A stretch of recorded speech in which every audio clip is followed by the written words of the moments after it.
Hello बच्चों, चलिए आज का हमारा प्रश्न यदि ए बी सी गुणोत्तर श्रेणी में है तथा समीकरणों A x square plus B x plus C बराबर 0 और D x square plus 2 E x plus F बराबर 0 का एक मूल उभयनिष्ठ है तो सिद्ध कीजिए कि डी बट्टे ए ई बट्टे बी एफ बट्टे सी समांतर श्रेणी में है। तो यहाँ से इस प्रश्न को करने हेतु हमारे पास यहाँ से हमारी मुख्य अवधारणा कार्य करेगी। मुख्य अवधारणा यहाँ से हम लेकर चलेंगे। यदि हमें ए बी सी गुणोत्तर श्रेणी में दिए गए हैं, ए बी सी गुणोत्तर श्रेणी में है, तो हमारे पास यहाँ से क्या आ जाएगा, यहाँ से हम लिख सकते हैं बी स्क्वायर बराबर, हम यहाँ से क्या लिख देंगे, ए गुणा सी के बराबर होगा, यही तो आएगा यहाँ से। अब यदि प्रश्न के अनुसार देखें तो हमें यहाँ से समीकरण दी गई है A x square plus 2bx plus C बराबर 0 आएगा हमारे पास यहाँ से। इसे यदि हम सरल करें तो ए एक्स स्क्वायर प्लस में बी एक्स आएगा, प्लस में 2bx को bx प्लस bx के रूप में लिख सकते हैं, प्लस सी के बराबर 0 आ जाएगा। प्रथम दो पदों में से एक्स उभयनिष्ठ ले लेंगे तो ए प्लस ए एक्स प्लस बी के रूप में लिखा जा सकता है, और अगला पद तो ए एक्स प्लस बी है, बी एक्स प्लस सी है, बराबर आ जाएगा हमारे पास यहाँ से 0। तो यदि अब हम यहाँ से देखें तो हमारे पास इसमें क्या आ जाएगा, इसे हम यदि सरल करें तो यदि हम यहाँ से देखें बी स्क्वायर बराबर, हमने ए गुणा सी लिखा है तो बी बराबर क्या आ जाएगा, ए गुणा सी बट्टे में बी आ गया। यह मान यदि हम इसमें प्रतिस्थापित कर दे तो एक्स गुणा में ए एक्स प्लस बी बराबर, हमारे प्लस में हमारे पास क्या आ रहा है, बी के स्थान पर हम रख देंगे ए गुणा सी बट्टे में, यहाँ से हम क्या लिखेंगे, बट्टे में बी आ जाएगा हमारे पास। यहाँ से ये बी के स्थान पर तो हमने लिखा है, और प्लस में आ रहा है, गुणा में आ रहा है एक्स प्लस सी लगा देंगे, इसे बराबर आ रहा है हमारे पास यहाँ से 0। इसे यदि अब हम यहाँ से सरल करते हैं तो मान हमारे पास यहाँ से क्या बन गया,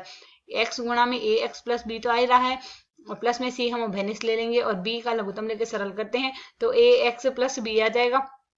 बराबर आ जाएगा 0। तो दोनों पदों में से हमारे पास ए एक्स प्लस बी उभयनिष्ठ आ गया। शेष पद हमारे पास यहाँ से क्या बचा है, शेष पद बचेगा एक्स प्लस सी बट्टे बी आ गया, बराबर हम यहाँ से 0 लिख देंगे। तो यदि अब हम इसे आगे सरल करते हैं तो मान हमारे पास यहाँ से क्या आ जाएगा, इसका अर्थ हमारे पास यहाँ से यह हुआ, या तो हमारे पास ए एक्स प्लस बी बराबर 0 आएगा, या फिर हमारे पास एक्स प्लस सी बट्टे बी बराबर 0 आएगा। तो यदि ए एक्स प्लस बी बराबर 0 आता है तो एक्स बराबर आ जाएगा माइनस का बी बट्टे में ए, और यदि यहाँ से सरल करें तो x बराबर आ जाएगा माइनस का सी बट्टे में b, यह मान आ गया। अब यदि हम यहाँ से देखें, प्रश्न के अनुसार दिया गया है एक्स स्क्वायर प्लस 2bx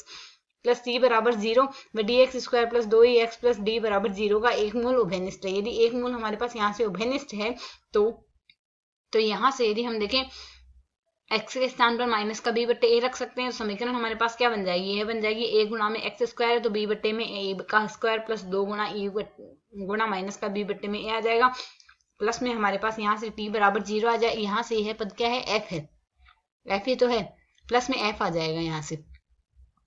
यदि हम यहाँ से देखें A x square plus B x B 2bx plus C, तो यदि अब हम यहाँ से यह मान हम डी वाली समीकरण में रख दें तो डी वाली समीकरण में रख दें तो यहाँ से तो डी आ जाएगा और यहाँ से यह हमारे पास f आ जाएगा, यही रूप आएगा हमारे पास यहाँ से। इसे यदि अब हम आगे सरल कर लें तो हमारे पास यह मान क्या बन जाएगा, यहाँ से लघुत्तम तो हमारे पास ए स्क्वायर आ जाएगा, इसे यदि हम सरल कर ले तो यह आ जाएगा डी गुणा बी स्क्वायर माइनस में 2e a गया हमारे पास, प्लस में ए स्क्वायर टी बराबर हमारे पास यहाँ से 0 आ जाएगा, यह मान आ गया हमारे पास यहाँ से। इसे यदि हम आगे सरल करते हैं तो डी बी स्क्वायर आ गया प्लस में ए स्क्वायर टी आ गया, बराबर में आ जाएगा हमारे पास 2e गुणा में ए बी।